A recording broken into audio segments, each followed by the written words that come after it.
Welcome, welcome, all my brand new AP Chem students. I hope that the start of the year has gone as well for you as it has for me. And you'll need to bear with me a little bit because it's been a while since I've done a recording and talking in a room all by myself.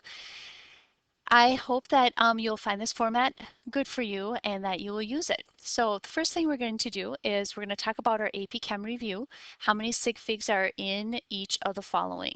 So the first thing I need to do is I want to select a pen so you can see what I am writing. And remember sig figs that anything that is not a 0 is going to be significant, so you should have written down that this one was 5.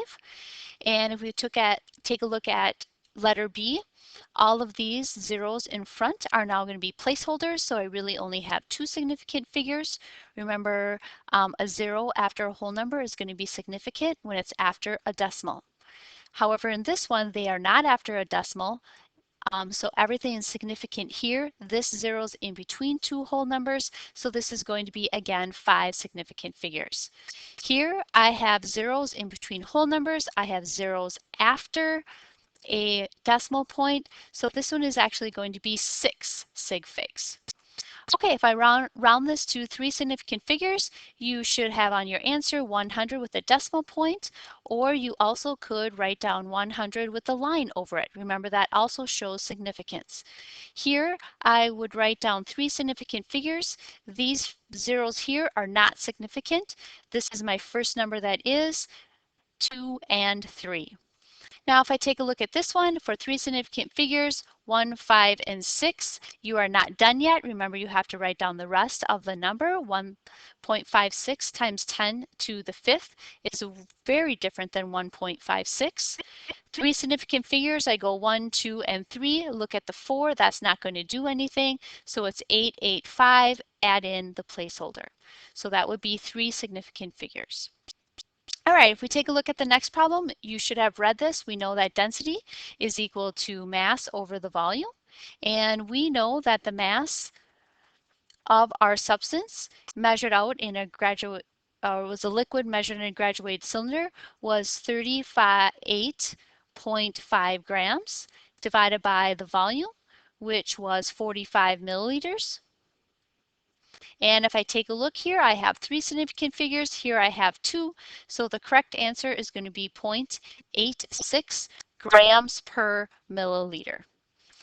All right, and that's going to be our toluene. That's the density. Less than 1, which is the density of water, so it will float on water. Dimensional analysis. So if I take a look at this, I want to figure out what is the value of the silver and the coin dollar. So there's a variety of ways that you could have done this. This is how I saw to see it. As long as you get close to my same answer and you did it another way, that's perfectly fine also. I simply took the mass. I multiplied by 0.90 because it's at 90%. By law, that 90% silver. And so this is going to be 24.06 grams. And then I know that it's $1.18 per troy ounce in 31.1 grams is the value that I gave us. So I can do 118, which is a cost, over 31.1 grams. Grams are going to cancel out and I'm left with money, and that calculates to be 91 cents.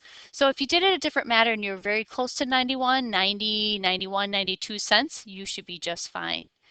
So here it says that it sells for $3.70 per troy ounce. How many silver dollars are required for $25? So if you got down 9 coins, you did this exactly right. Again, you can have different ways of doing this. So let's see. You can go ahead and take the cost per gram, multiply by the number of grams that you have there, is equal to 25, and calculate what N is. So that's what I did. There, like I said, there's a lot of different ways. Some of you probably did not do this in one step as I am going to do it.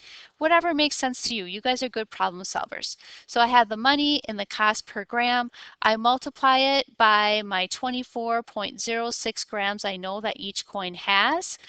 And then I don't know how many coins that is, but it's going to be the full amount.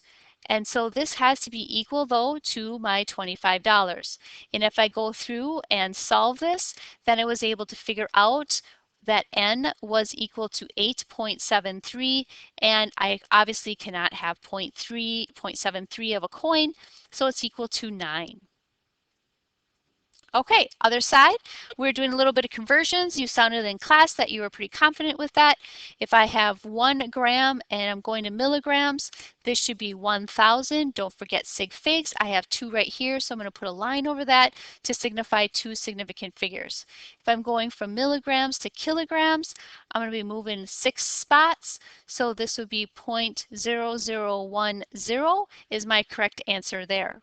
Here, going from milliliters to liters, milli is 1,000, so I need to move it over 3 to the left. So that'd be 1.2. Here I have 2 sig figs. Here I have 2 sig figs.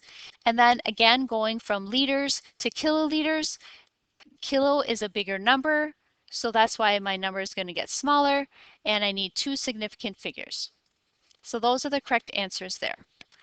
Then question number 6, how toxic is toxic? And we're looking at the lethal dose, and lethal dose is always at 50%.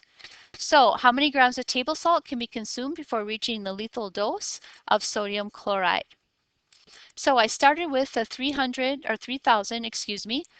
3,000 milligrams per kilogram that they gave us. I'm simply going to do some dimensional analysis conversions. I know that in 1 gram, I have 1,000 milligrams. Then I'm going to take and deal with my kilograms.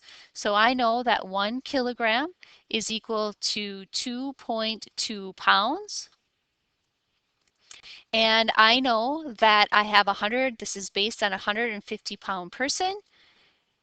So I will be able to figure out my lethal dose. And so if I take a look at this, I get 204.55. And if I take a look at what units I'm in, so my milligrams are canceling out here. I have my kilograms canceling out here. I have my pounds canceling out here. So I am figuring out how many grams I need in a person for it to be a lethal dose. And again, if I take a look, I started out with only 1 significant figure. So I'm going to round this whole thing to 1 significant figure, which would be 200 grams. So that would be the lethal dose for sodium chloride for a 150-pound person.